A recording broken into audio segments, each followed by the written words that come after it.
Hallelujah! This is the last Sunday of 2025. Sabi nga, praise the Lord! Nandito pa rin tayo. And looking forward na sa darating na 2026, nandito pa rin tayo. Still serving, giving glory to God. Amen. Sapagkat sa umagang ito, I want to talk about the majestic presence of God.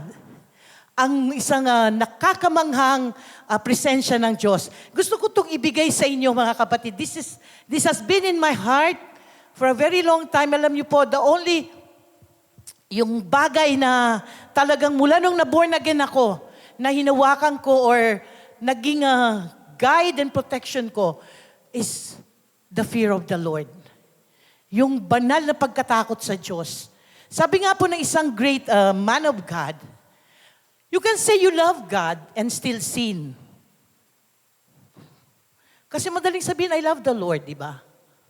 But when you fear the Lord, you will never sin. Kung may banal kang pagkatakot sa Diyos, iiwasan mo ang kasalanan. Madaling sabihin, I love you, Lord. Marami nagsasabi, I love you, Lord. But do you fear the Lord? At pag-uusapan natin ngayong umagang ito. Hindi ito lahat, hindi ito kabuuan niya. Maraming faktor ito, maraming pwedeng pag-usapan dito. Pero I will just give you 3. Why we have to fear the Lord. And our scripture for today will be coming from Psalms chapter 89, verse 7. Can we all stand up for the reading of the word? Maiksi lang po ito. Pero napaka-volume po ng ibig sabihin ito. Let's all read together. 1, 2, 3. The highest angelic powers stand in awe of God. He is far more awesome than all who surround this throne. Lord, bless your word today. And Holy Spirit, I invite you that you just open our hearts, open our spiritual eyes, that we can see the presence, the goodness, the majestic power of the living God in our midst today. God, I thank you and I give you glory in Jesus' name. Amen and amen. Hallelujah.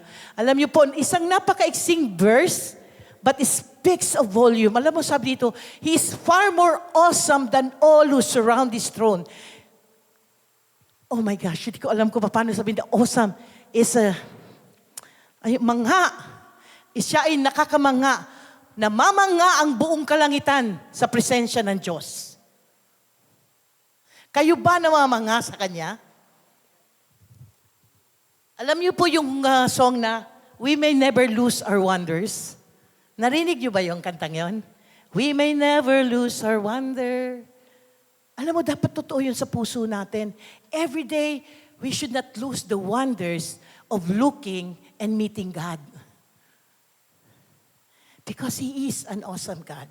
Alam niyo, we live in the world where people are focused sa sarili nila. Alam niyo bakit yung mga tao nakatingin sa sarili nila? Because of fear. They fear na mawalan. They fear for the future. They fear na pag wala sila, hindi sila i-respect ng tao. They fear na pag tumanda sila at wala silang pera, i-reject sila ng pamilya. Alam niyo ba, yung fear nila ay para sa sarili because we are in the last days.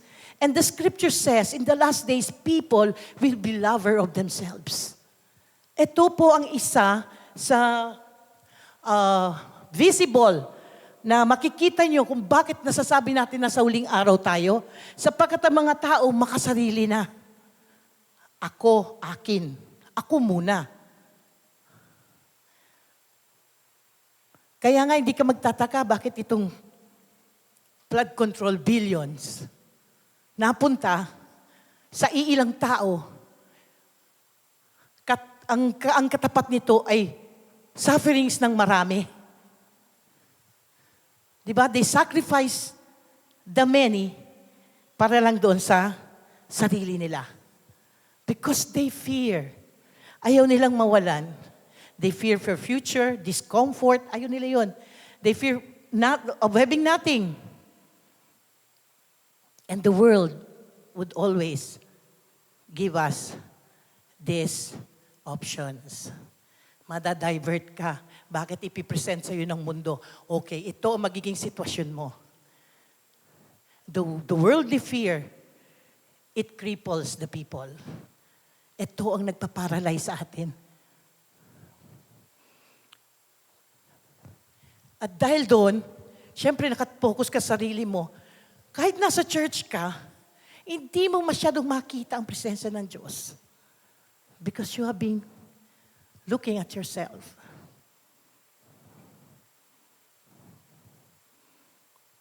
Kaya gusto ko pong ibalik or ayusin whatever that yung mindset natin ngayon na, brothers and sisters, the fear of the world will cripple you, but the fear of the Lord will bless you.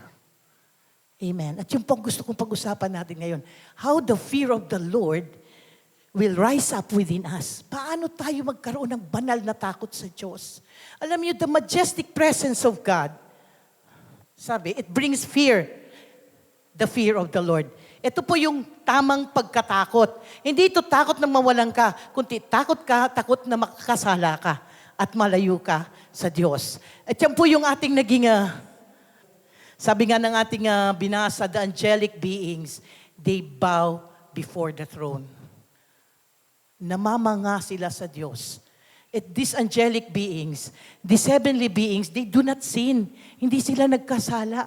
Pero nandun yung pagkamangha nila sa Diyos. Paano pa kaya tayo, the redeemed children of God? How are we in the presence of God? The presence of God must produce a divine fear sa ating lahat. Saga nga, it produces na dapat nakikita natin ang Diyos as a sovereign God. Alam niyo yung sovereign God? He's an all-powerful God. Nakikita niyo ba ang Panginoon na ganon? Every time we have a meeting, He is a majestic God. Makapangyarihang Diyos. Wala siyang katulad, mga kapatid. Siya ang lumikha sa iyo at sa akin. At siya ay Almighty God. Yun ang ating Diyos. Yan ang Diyos na tumubo sa atin. He can give and He can take away. Sabi nga ni Pastora Kat kanina when she challenged us in giving. Bakit? Kasi whatever that we're giving, hindi rin naman sa atin. It has been given to us and entrusted to us by the Lord. Kaya nga pag binasa niyo pong Biblia, sabi ng Panginoon, kaya sabi nagiging curse, bakit walang tumutubo? Kasi pati yung dapat pananim natin, kinakain natin, ayaw natin ibigay sa Lord. And one way of reverence to the Lord is to give what belongs to God. And sometimes we miss that. Nakakaligtaan natin yung mga bagay na to. So I want us to really see this, lalo na ngayon darating na 2026, because we want to see everyone have a breakthrough. Amen. Kung gusto natin magkaroon ng breakthrough from the Lord, kailangan magkaroon tayo ng breakthrough ang puso natin in the presence of God. Amen. Alam niyo po ba that the fear of the Lord, it protects. Ito po ay nag-iingat sa atin. It's like a spiritual guardrail. So mamaya pag-usapan natin guardrail na yan. It doesn't restrict life, it preserves life. Amen. Before doing anything, sabi nga, with fear of the Lord, you will think twice. Pag nandun ang tamang banal na pagkatakot sa atin, bago ka magsalita ng kahit ano, mag-iisip ka. And we have to have that fear because the fear of the Lord is a response to God's holiness. Ito po ay ano ba sa Tagalog ang response? Pagtugon. Pagtugon sa kabanalan ng Diyos. Alam niyo, ng Psalms 89, nagpapahayag ito that the unmatched God, walang katulad ang kadaklaan ng Diyos. He is not a common, not ordinary, not in our level. He is above everything. Siya yung Diyos. Kaya wag nating basta pabayaan ang presensya ng Diyos, even in the gatherings. Most especially in the gatherings. When we gather, we hear His Word, that's the presence of God. Minsan kasi namimili tayo na magtuturo ng Word. Sinong preacher sa Sunday? Di muna ako a-attend. Alam niyo ba na you're disrespecting the Word of God? Kahit hindi magaling ang preacher, when the Word is being presented, we should honor that. Because it's the Word of God. Amen? We need to have the reverent heart. At pag nakikinig tayo sa salita ng Diyos, mga kapatid, iwasan din natin mag-preach sa katabi natin. Kasi minsan ito nangyayari, may nagpipreach sa harapan, nagpipreach ka rin sa katabi mo. Kalabit ka ng kalabit. Kailangan na nating alisin yan. Let's have a reverence in the presence of God. At kung medyo nararamdaman mo, teka, parang hinantok ako, tumayo ka. Do not miss the Word of God. Because it's an honor to hear the Word of God. Alam niyo, kung malagay natin sa puso natin ito, mga kapatid, I tell you, the Lord will bless you. Because you're honoring His presence. That is recognition of His absolute holiness. Rine-recognize natin ang kabanalan ng Diyos sa kalagitnaan natin.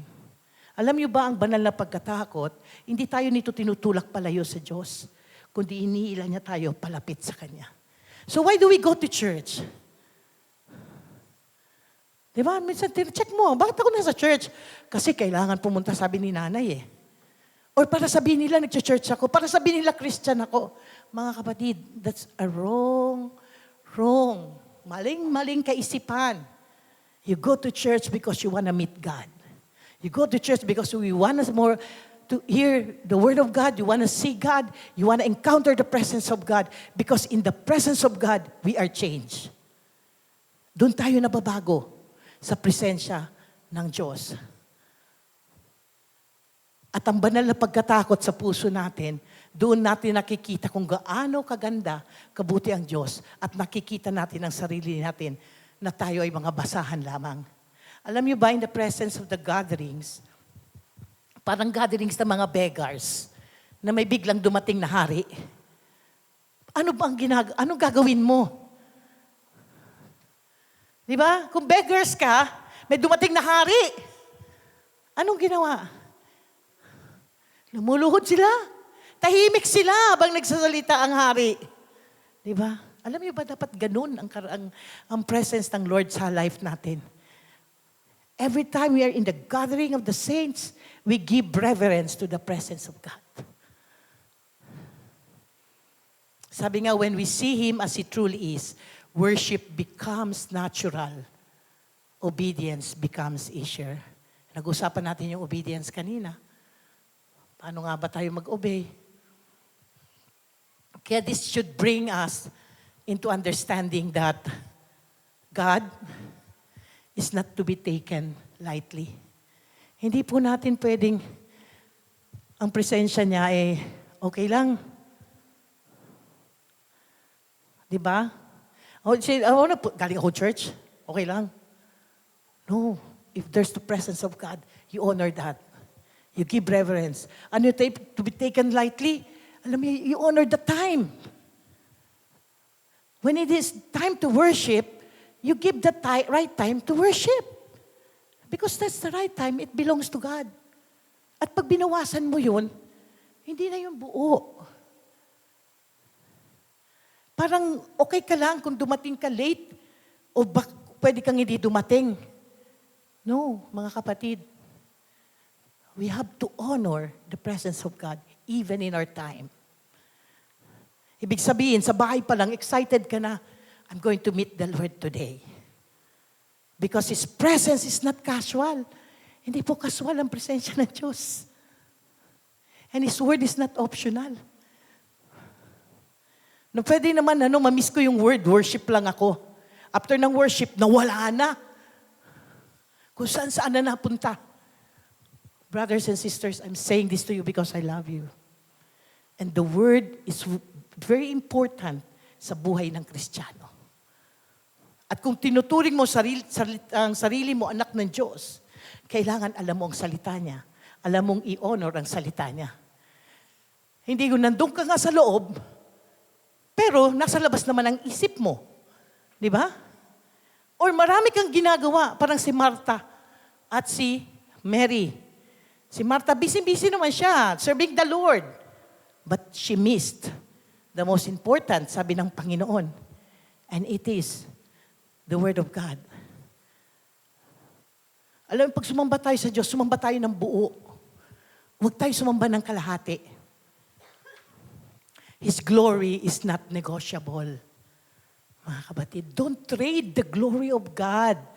Saan? Sa trabaho nyo? Sa gusto ng katawan nyo. Don't trade the glory of God. It's hindi siya negotiable. Non-negotiable po ang glory ng Panginoon. And it is costly.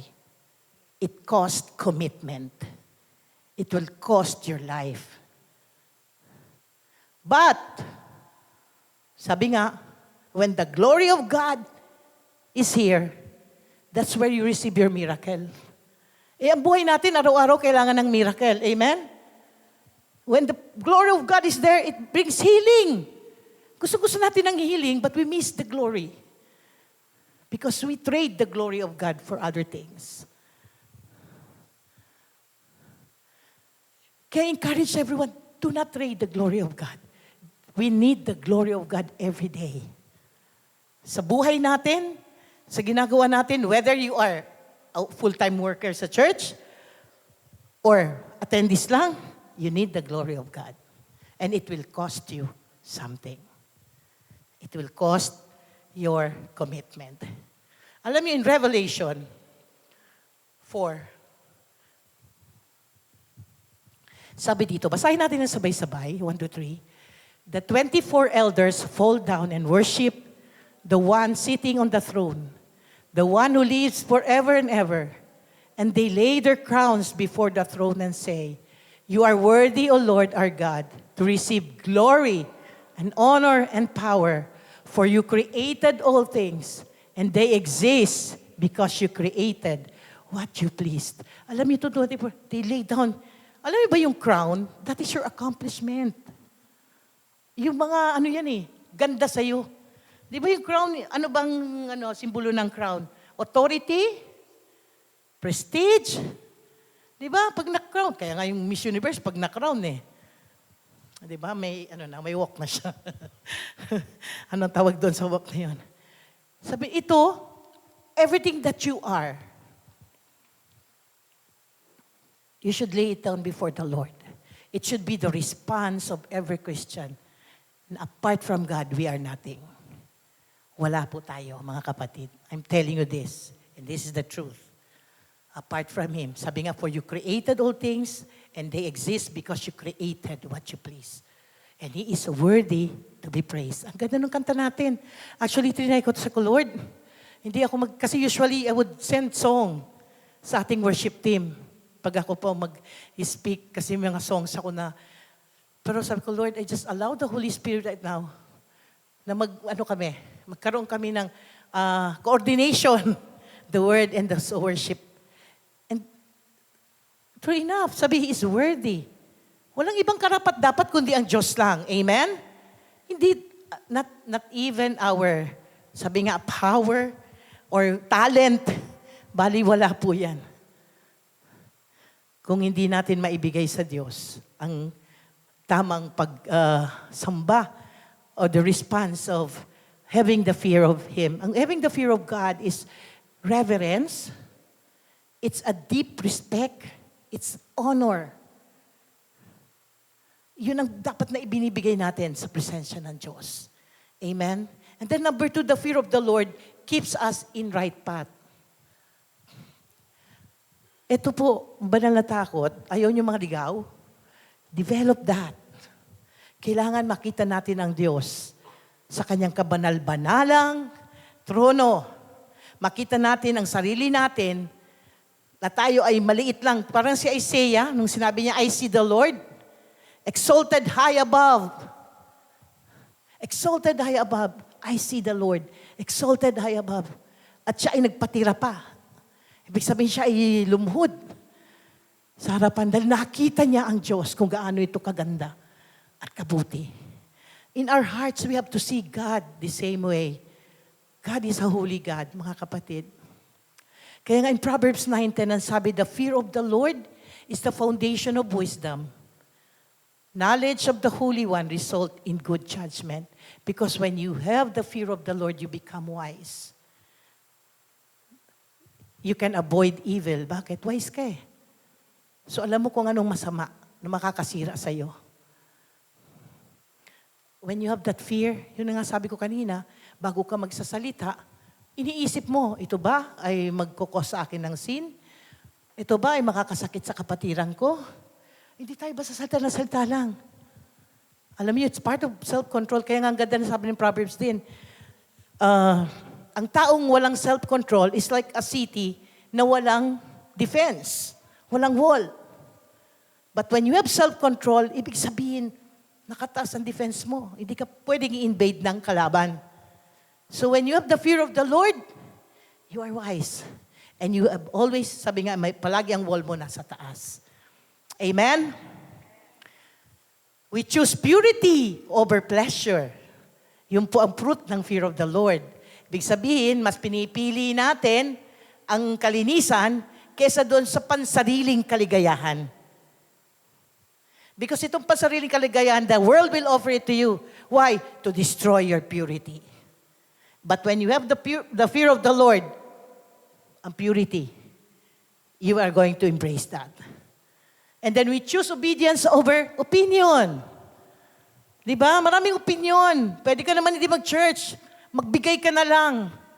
But the Lord says, dapat the gathering of the saints. Do not neglect the gathering of the saints. How good and how lovely it is for brethren to dwell together in unity. May dumugtong sabi, in unity. Amen, in unity. So see, when, hindi natin nila yung mga opinions, but we obey the Word of God. Amen. We walk away from sin and we walk towards God. Yung po ang product ng fear of the Lord sa buhay natin. Naiiwasan natin ang kasalanan at lumalakad tayo patungo sa ating Diyos.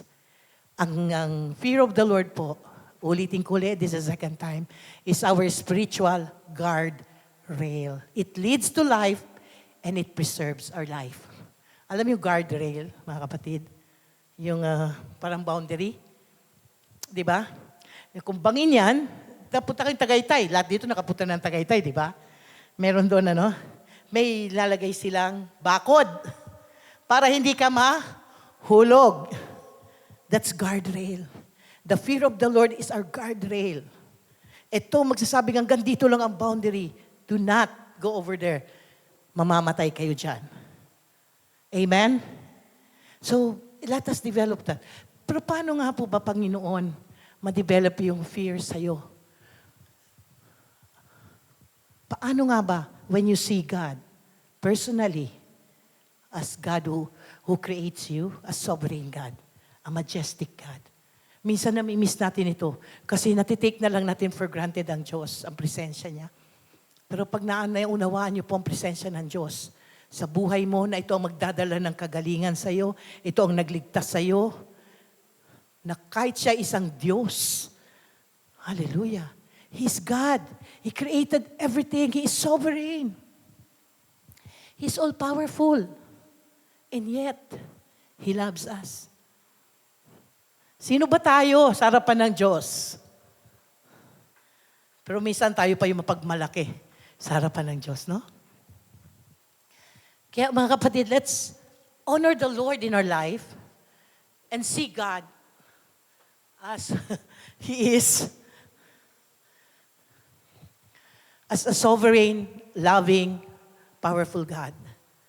Thank you, then.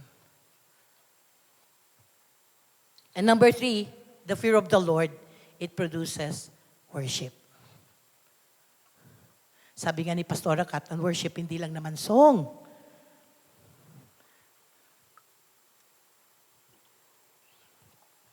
Hindi lang po ito pag-awit. Kasi ito nga yung nami-misled ang mga Kristiyano. Na pag sinabi, nag-worship na ako, kumanta na ako. Pagkatapos kumanta, lumabas na ako. Nakapag-worship na ako. Worship is a lifestyle, mga kapatid.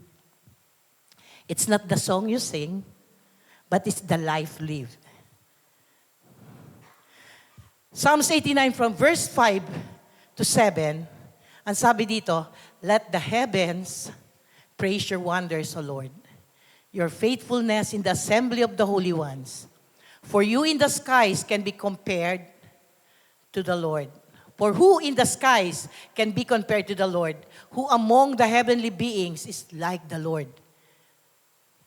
A God greatly to be feared in the council of the holy ones, and awesome above all who are around Him.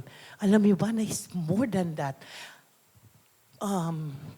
Hindi ko ma-explain the way na ang Panginoon sa buhay ko.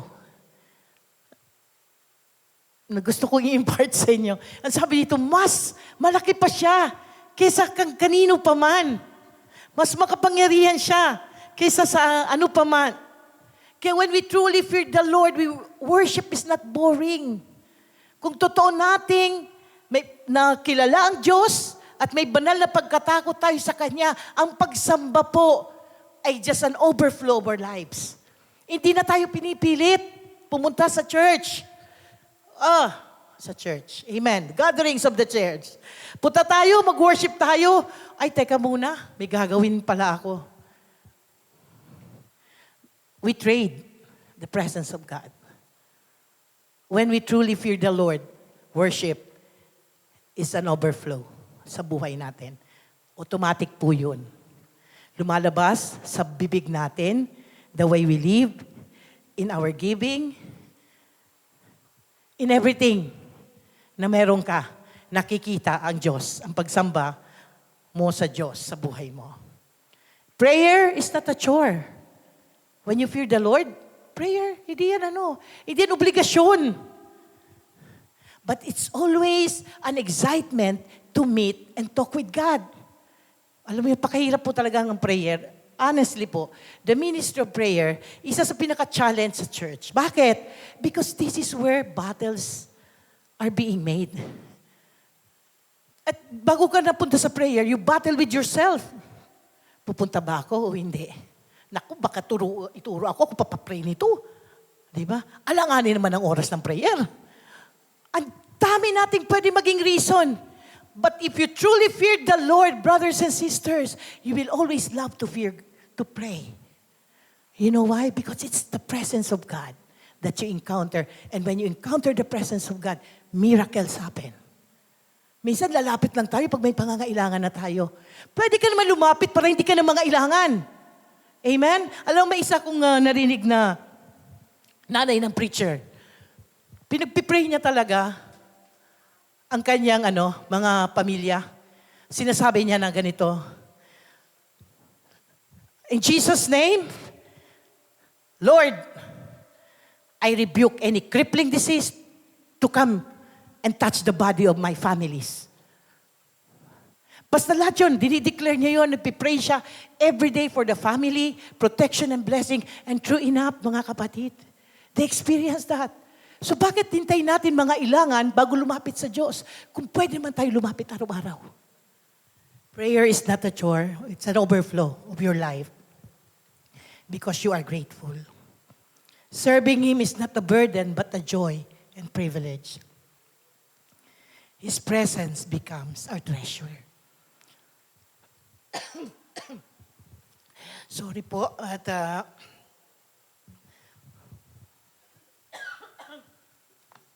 hallelujah. His presence becomes our treasure. The fear of God awakens our spirit and it stirs our heart. Yung banal na pagkatakot po, ito nagbubuhay ng espiritu natin. At ito rin po ang nagpapalalim ng pagsamba natin sa Kanya.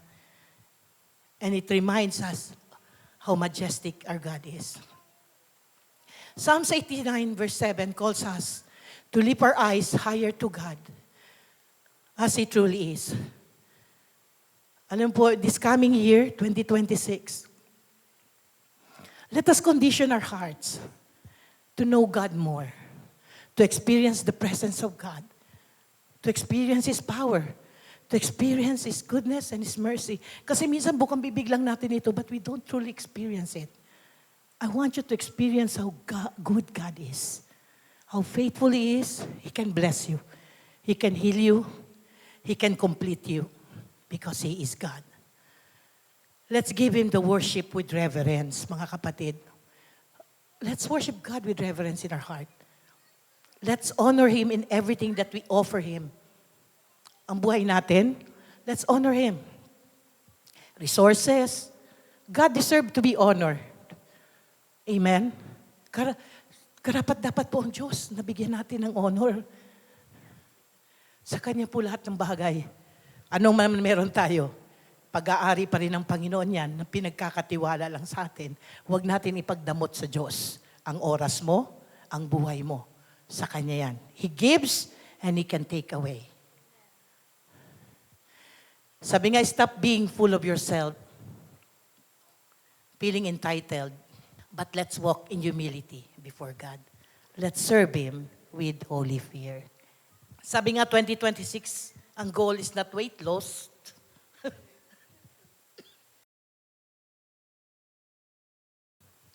Not to earn more, not to have love life, not to travel, though it is not bad to have this. But more than anything, let's goal for the divine fear of God to rise up within us. Kasi kung may banal na pagkatakot tayo, may pagpapala tayong tiyak na mararanasan. The fear of the Lord will preserve our life and future. And ito po ang last na sasabihin ko. The fear of the Lord is our, basahin natin, spiritual guardrail. It protects us. So coming 2026, today, we can rededicate ourselves to God. Pwede po natin ilapit sa Diyos ang buhay natin minsan pa and allow God to help us. Allow His presence to be made so much alive na parang tangible thing. Matatouch natin siya.